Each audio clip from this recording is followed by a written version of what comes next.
प्रार्थना सुखी हो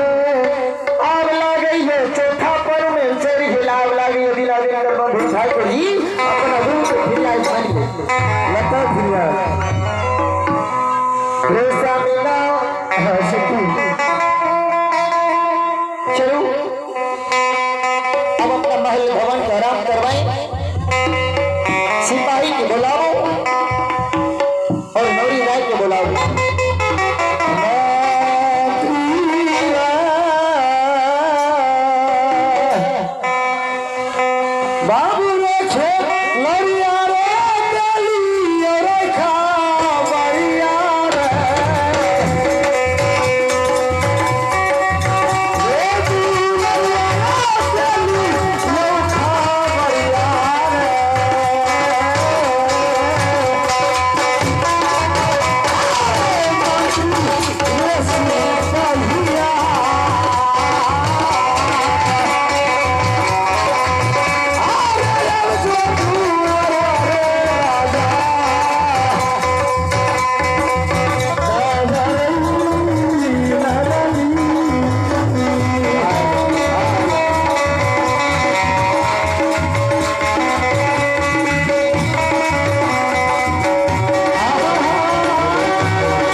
चलो इनाम के दौर में